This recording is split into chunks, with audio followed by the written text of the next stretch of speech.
طول الوقت حاسس ان انت على المسرح والناس كلها مركزه معاك ومركزه في تصرفاتك، وده بيخليك تفكر الف مره قبل ما تاخد اي رد فعل.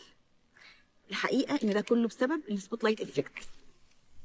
اهلا بيكم في الجزء الثاني من رحلتنا في التخلص من ارضاء الاخرين، واللي هنتكلم فيه بالتفصيل عن الدوافع اللي بتخليني كانسان احاول طول الوقت ان انا ارضي الناس اللي حواليا. اول دافع هنتكلم عنه النهارده هو السبوت لايت افكت. يعني ايه سبوت لايت افكت؟ سبوت لايت افكت ببساطه طول الوقت بحس ان انا متراقب، طول الوقت بحس ان انا مسلط عليا الضوء، طول الوقت بحس ان انا على المسرح والناس كلها مركزه معايا ومركزه في تصرفاتي ومستنيين لي اي غلطه علشان يحكموا بيها عليا. طيب ده بيخليني ايه بقى؟ بيخليني طول الوقت مركز قوي انا بعمل ايه، وببقى شخص مبالغ فيه في ردود فعلي، شخص مبالغ فيه في التفكير وفي ان انا اقول اه او لا، لان انا طول الوقت باصص الناس هتبص لي ازاي او الناس هتحكم عليا بايه بعد ما ياخد رد الفعل ده. في الحقيقه ان الفكره ديت بتخلي الناس الانسان ده متأيد. طول ما الفكره دي مسيطره عليا بتخليني متأيد ومش قادر ان انا اتعامل بطبيعتي، ومش قادر ان انا اتعامل بالرد الفعل المناسب ليا في اي موقف. ده اول دافع. طيب ايه تاني دافع ممكن يكون مسيطر عليا؟ تاني دافع بيطلع من فترة الطفولة.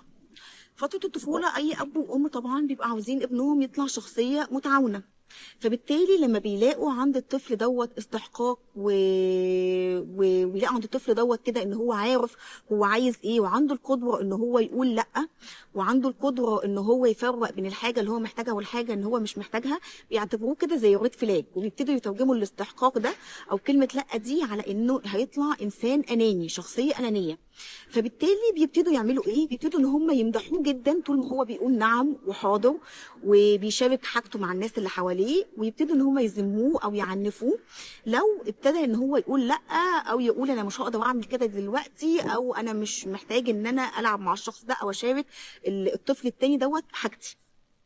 فبالتالي الطفل دوت بيطلع عنده كده ترجمه ان كلمه نعم هي دي الكلمه الصح المفروض تتقال، وكلمه لا ديت بتدل على ان انا شخص اناني وشخص مش كويس.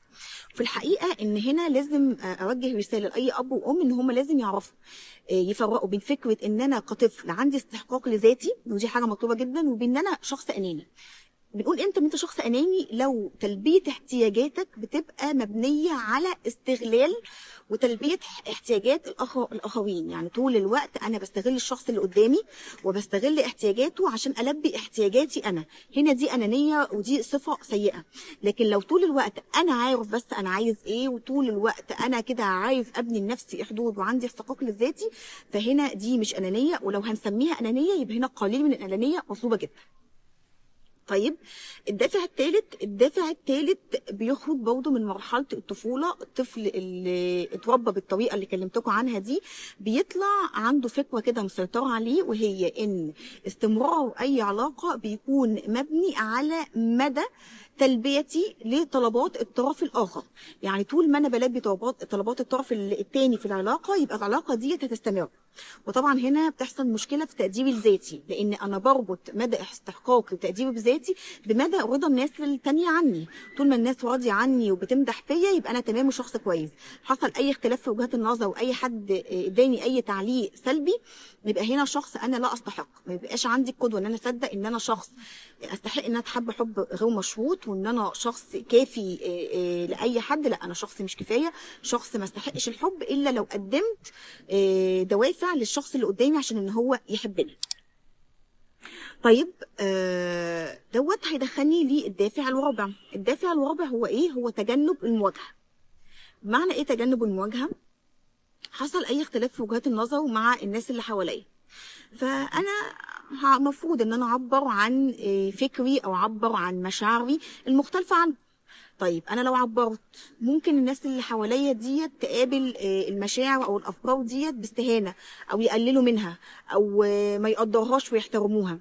فبالتالي انا هحس هنا ان هم مش مقدريني او مش محترميني، وهنا الاحساس دوت هيبقى صعب عليا جدا. فممكن اخد رد فعل يكون مش مناسب للناس دي، رد فعل يحسسهم ان ازاي انت تعمل كده، او يترجموا رد الفعل ده على انه عنيف.